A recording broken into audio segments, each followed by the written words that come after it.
Sábado Verde, radio y podcast, en la radio pública de la ciudad de Buenos Aires.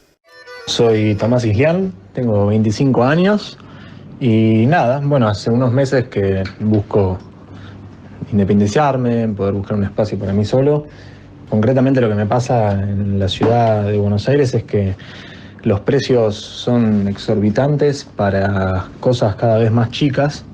Un monoambiente hoy en día vale lo mismo que un dos ambientes viejo y todo pareciera que apunta hacia una profundización de esa tendencia que yo siento que de alguna manera me expulsa de la ciudad en la que nací también. Bueno, hay miles de personas en esa situación, pero aún más, prácticamente el 10% de los ciudadanos de la capital vive en villas, en inquilinatos, en casas tomadas, en asentamientos populares de crecimiento informal. Según el último censo que hace el gobierno de la ciudad de Buenos Aires, en las calles porteñas duermen más de 1.100 personas, aunque en las últimas semanas el gobierno de la ciudad admitió que eso podía haber ido en aumento, y los censos de otra naturaleza y otras organizaciones hablan de 7.000 personas. En el núcleo habitacional del país se ve lo que en la mayoría de las ciudades, la urbe aloja en un mismo ámbito áreas de extrema pobreza y otras que concentran excesiva fortuna.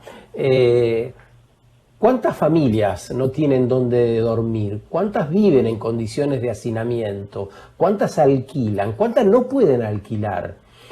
Bueno, los que viven en villas, en situación de calle. Eduardo Reces, docente investigador de la carrera de urbanismo del Instituto del Conurbano de la Universidad Nacional de General Sarmiento. Vamos a conversar un rato con él. ¿Cómo estás, Eduardo? Buen día. ¿Qué tal? Buen día, Sergio. ¿Cómo estás? Bien, ¿qué significa para una población o una sociedad que desea vivir, o todos aquellos que deseamos vivir de modo sostenible, estos datos que acabamos de compartir? Bueno, significa que en verdad tenemos un problema estructural muy grave en la relación entre un mercado inmobiliario extraordinariamente problemático por la extendidas formas especulativas que tiene, que hacen elevar los precios de los departamentos y los precios del suelo muy por encima del salario medio de la Argentina, de la capital federal en particular, pero del Gran Buenos Aires o de la Argentina en general, y un conjunto de políticas públicas que efectivamente han sido extraordinariamente tradicionales, inadecuadas, etcétera, para poder brindar respuestas a la población que menos tiene, pero también inadecuadas para dar respuestas a políticas sostenibles, a políticas respetuosas del ambiente, etcétera. Entonces hay una combinación ahí. No es solamente un problema del Estado, no es solamente un problema del mercado, hay una combinación que ha hecho que efectivamente tengamos una situación muy difícil en dos ejes, en dos categorías que son centrales para cualquier propuesta de desarrollo justo, que es justamente la justicia social o el reparto equitativo de esos bienes, de acceso al suelo, etcétera, y la sostenibilidad ambiental. Ninguno de los dos se puede considerar por separado, ambos corren parejos para entender la crisis en la que está sumida muchas ciudades no solamente en la Argentina, en América Latina, etcétera, y muy particularmente en la ciudad de Buenos Aires, donde está esto que decía recién el entrevistado, que no puede conseguir un departamento, es hoy, la verdad, moneda corriente, ¿no? Hace un rato hablábamos de un libro que se llama La tragedia ambiental de América Latina y el Caribe, con diferentes variables que se analizaban, y vos acabás de citar que la situación tiene correlato en otros países. Podríamos decir que la región en general tiene un sistema parecido o la aquejan los mismos problemas. ¿Cuáles son las diferencias y si hay en la región alguna experiencia que valga la pena conocer en el buen diseño de las ciudades teniendo en cuenta lo habitacional? Bueno, mira, ese libro que acabas de citar es un libro de CEPAL, bastante reciente, Sí. que efectivamente muestra esa problemática, una problemática extendida en nuestro continente. ¿Por qué? A ver, hay varias explicaciones y vuelvo a insistir que este es un problema estructural, no es un problema solamente de ahora, pero hay que entender que América Latina tiene dos de los condimentos, si vos querés, más complicados para justamente y más graves para configurar una situación como la que estamos describiendo. La primera es que es un continente, sigue siendo el continente más desigual del planeta. No lo digo yo, lo dice la propia CEPAL, es decir, los niveles de desigualdad.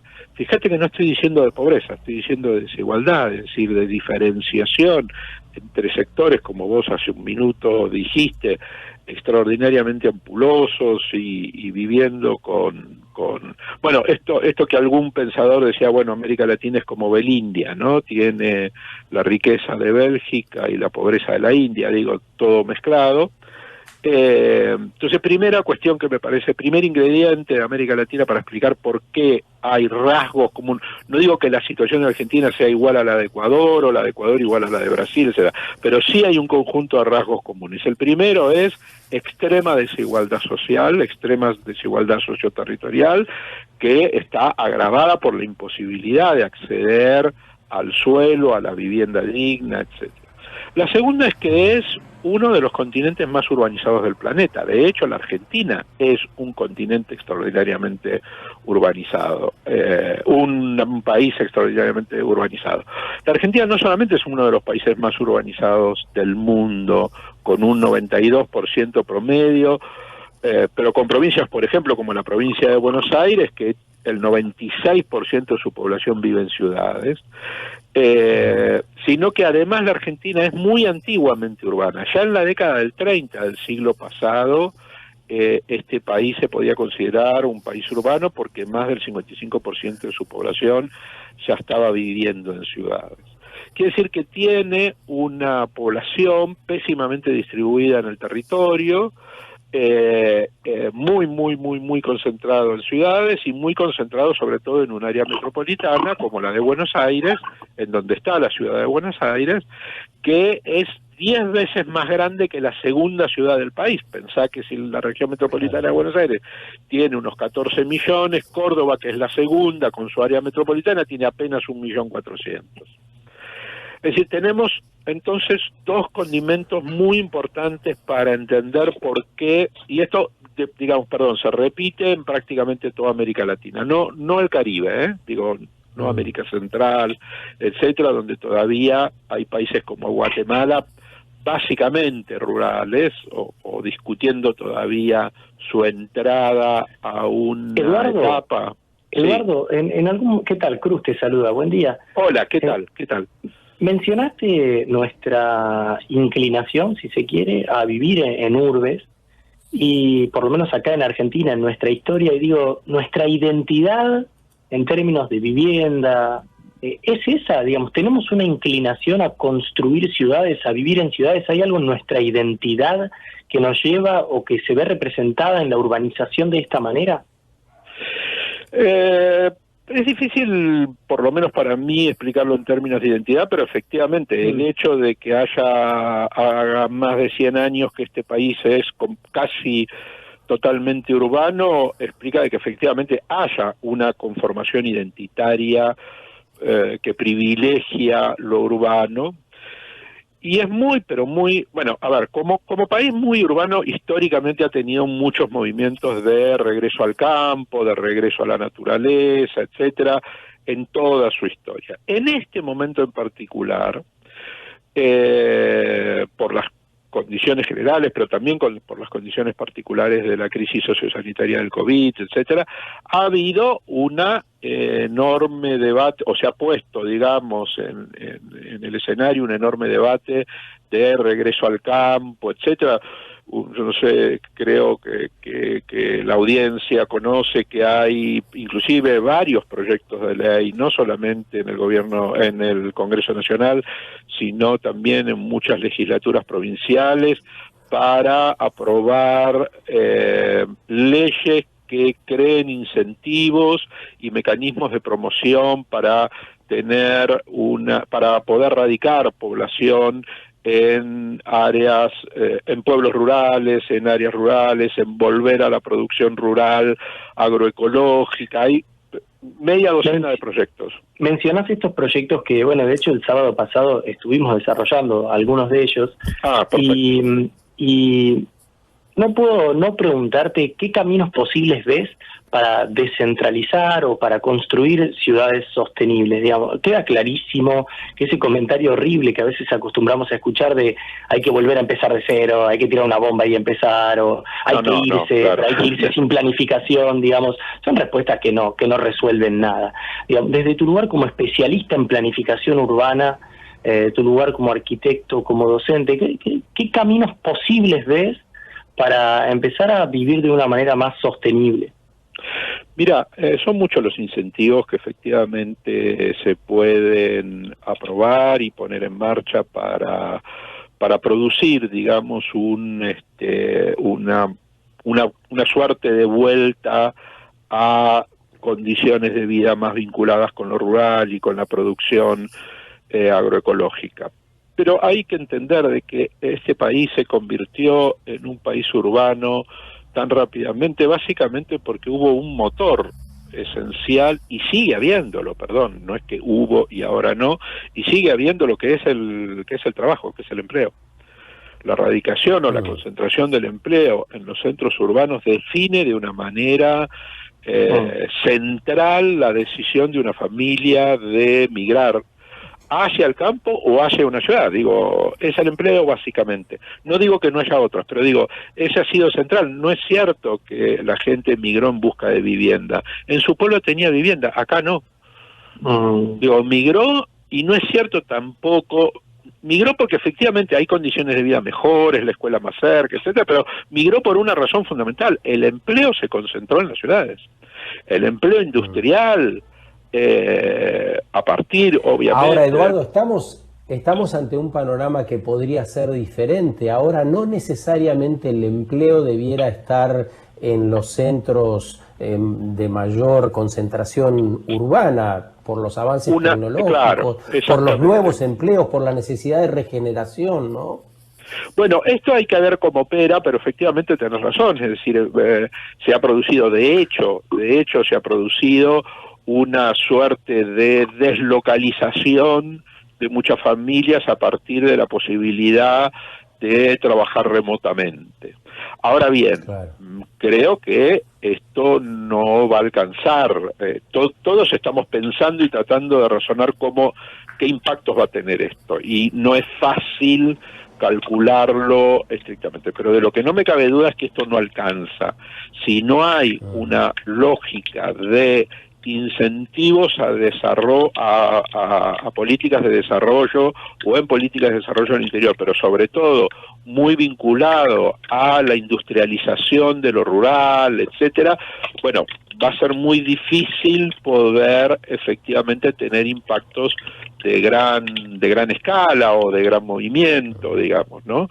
Y hay, no sé, miles y miles de pequeñas ciudades rurales y pueblos rurales en la Argentina que podrían estar teniendo una política de promoción de emprendimientos productivos que hagan que efectivamente esa deslocalización se haga planificadamente, se haga conscientemente. ¿Y qué implica eso, Eduardo? ¿Cómo? ¿Eso qué implica? Porque es central eso, ¿no? Si efectivamente estamos poniendo la mira en el desarrollo de esos pueblos, ¿qué implica un desarrollo adecuado para estos tiempos? Tiempo de pandemia, pero tiempo de necesidad de hacer las cosas bien diferente en todos los campos. Bueno, acá hay que pensar básicamente una política de desarrollo que incentive la erradicación de esas fuentes de empleo en el interior y en los pequeños pueblos, pero con una razón fundamental, que es cambiar también la base tecnológica de producción para hacer es decir, para trasladar el mismo problema ambiental que tenés en Buenos Aires a un pueblo del interior. Digo, la verdad, no lo hagamos, ¿qué quiere que te diga? Creo que la reconversión ambiental de los procesos productivos puede ser el motor de la recuperación económica de la Argentina.